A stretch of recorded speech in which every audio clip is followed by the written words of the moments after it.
Salut à tous, c'est Captain Bub, je suis très content de vous retrouver pour une toute nouvelle vidéo, encore sur Dragon Ball, certains vont dire, mais comme le dit si bien le chef Otaku, Dragon Ball c'est la vie, donc sans plus attendre, DJ, tu peux balancer l'intro.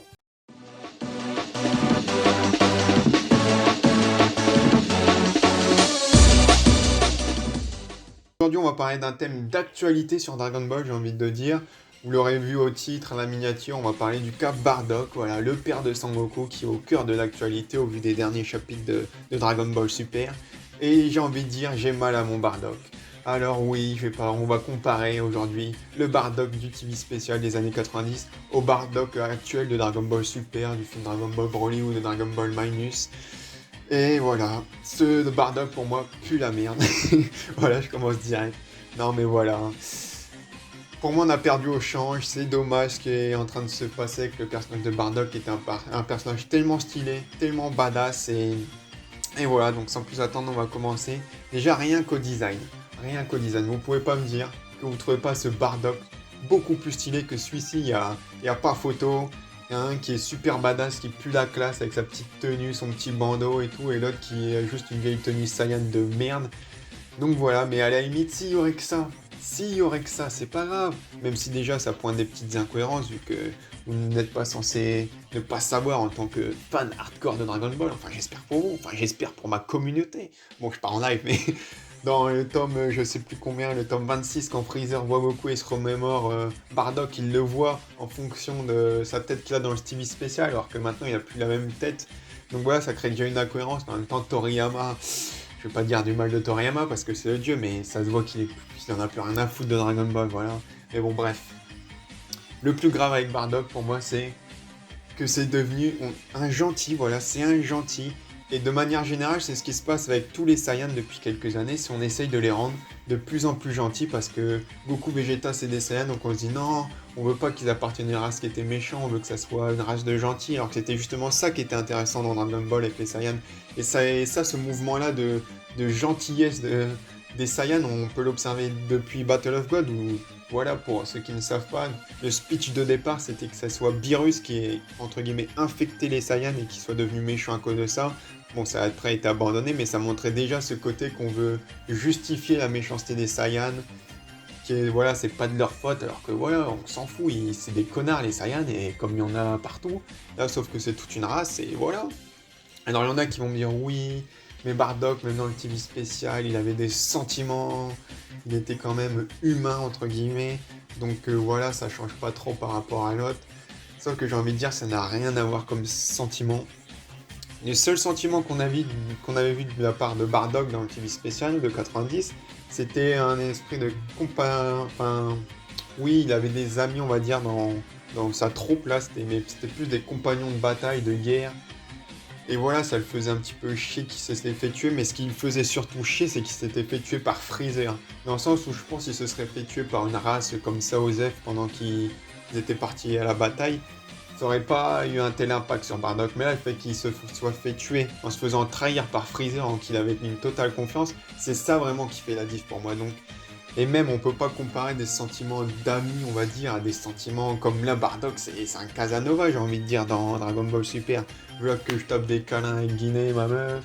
Voilà que Goku, je le kiffe et tout. Voilà ce que j'aimais bien avec le Bardock Old School, c'est il voit Goku, qu'est-ce qu'il fait? Il le scanne, force de combat 10 unités, il s'en bat les couilles, il s'en bat les couilles. Tu seras hanté jusqu'à la fin de tes jours par la vision de cette tragédie.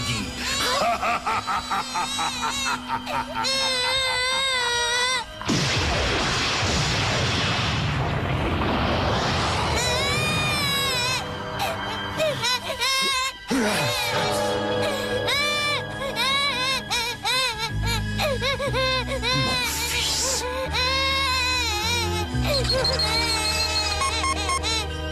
Sa force de combat est seulement de 10 unités. C'est ridicule. Et c'est ça un Saiyan, voilà, c'est les Saiyans de l'œuvre originale, c'est ça.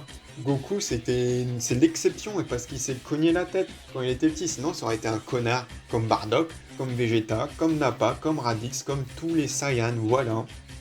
Là, on est en train d'arriver vers quoi? On est en train d'arriver vers, oui, tous les Saiyans sont mauvais, sauf comme par hasard, la famille à Goku. Et c'est ce que j'aime pas, c'est comme par hasard, le héros, il est tombé dans une famille où c'est des gentils, alors que voilà, la théorie, enfin, le speech de départ de base que Goku c'était un méchant, Saiyan comme tout le monde, et juste parce qu'il s'est cogné, donc par le hasard qu'il est devenu gentil, ça allait très bien. Et encore une fois, là, cette nouvelle version de Bardock et des Saiyans, ça fait encore des incohérences, vu qu'on nous dit très bien dans Dragon Ball que voilà, quand Papy Gohan a recueilli Goku, c'était un bébé turbulent qui arrêtait pas de faire chier, et que pile après qu'il se soit cogné la tête, là il est devenu sympa, alors que là ça entre en contradiction, il y a quelque chose qui va pas. Et du coup voilà, c'est vraiment dommage, c'est dommage. Ouais, en plus, voilà, le Bardock des années 90, il avait quelque chose que n'avait pas ce Bardock de nouvelle génération, j'ai envie de dire, c'est le petit côté profondeur, avec le destin qui est contre lui, voilà, avec le fait qu'il ait ses visions et tout, qu'il voit l'avenir de son peuple, mais qu'en même temps il va rien pouvoir y changer. Il y en a qui utilisent ça en disant oui, mais on voit que Bardock à la fin du film, il a des sentiments pour son fils et tout. Mais les sentiments qu'il a entre guillemets vers Goku, c'est pas en mode je t'aime mon fils, machin chouette. C'est juste en mode venge-nous mon fils, venge les Saiyans qui se sont fait avoir comme des cons, tue Freezer pour nous. C'est plus ça. Hein. Il est pas en mode ah mon fils, j'espère que t'auras une vie heureuse avec des gamins et tout. Non, il s'en bat les couilles.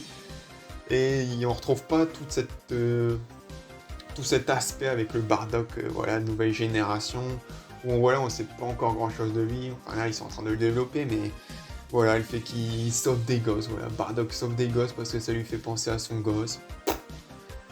J'ai envie de dire, je sais pas, je trouve ça dommage, voilà, c'est ce qu'on aimait avec Bardock. C'était un connard qui héritait d'un don de, voilà, pour avoir l'avenir, mais un don qui, en fait, c'est une horreur le truc, vu que ça lui faisait voir l'avenir de son peuple qui allait vers son extinction et qui ne pouvait rien y faire. Il y avait un petit côté tragédie et tout. Et on kiffait ça, et à la fin, il essayait de, voilà, de se retourner contre Freezer, mais on savait très bien que ça allait pas fonctionner, que Freezer était beaucoup plus fort. Et du coup, on avait de l'empathie pour le personnage, outre que ce soit le père de Goku. Là, je vois Bardock, je fais ouais, c'est un Saiyan gentil. D'accord.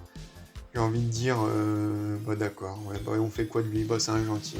Alors peut-être qu'après, ils vont nous expliquer qu'il a vécu des trucs, je sais pas quoi, qui l'ont fait devenir gentil. Mais pour l'instant, c'est juste la famille à Goku, c'est la famille de Saiyan gentil. Pourquoi? Parce que c'est voilà, c'est comme ça, faut aller des gentils. Et c'est dommage, voilà, moi je veux. Les Saiyans, c'est des connards. Et Bardock, normalement, il doit pas faire exception à la règle, ça doit être un connard également. Mais là, c'est un gentil. Pourquoi? C'est dommage? Ouais. Donc voilà, n'hésitez pas à me dire ce que vous en pensez. Je pense que je vais pas m'éterniser là-dessus. De toute façon, après, je vais tourner en rond. Quelle version de Bardock vous préférez? Est-ce que vous préférez, voilà, la version connard, mais qu'on a quand même de l'empathie pour lui à cause de la tragédie qu'il vit? Ou le Bardock nouvelle génération en mari et bon père aimant, qui sauve des gamins? Je ne sais pas, ça fait un contraste un peu chaud, genre il génocide des planètes, mais il est quand même sympa. Je sais pas, c'est soit t'es sympa et tu génocides pas les gens, ou soit t'es un connard et tu génocides les gens. Là, ça fait un truc un peu chelou. Voilà, t'as l'impression qu'ils assument pas que le père du héros soit un connard. Et c'est justement ce qui était bien, ce qui était original, ce qui était atypique avec le personnage de Bardock, comparé à plein de pères de héros, comme je sais pas moi, dans Naruto, dans One Piece, dans Hunter x Hunter, dans plein de trucs comme ça où le père, voilà, au début on fait croire que c'est un peu un connard et en fait non, c'est un bon gars. Bah là c'était un connard Bardock.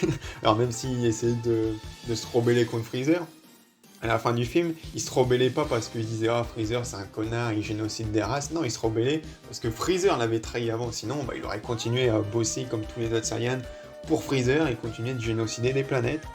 Donc voilà. Je vous remercie de m'avoir écouté, n'hésitez pas à mettre un petit like si vous êtes ok avec moi, ou un dislike d'ailleurs si vous trouvez que je dis de la merde, n'hésitez pas également à argumenter dans les commentaires et à éventuellement vous abonner. Sur ce, je vous dis bye bye, à la prochaine, et bye bye encore. Voilà, bref, allez à plus.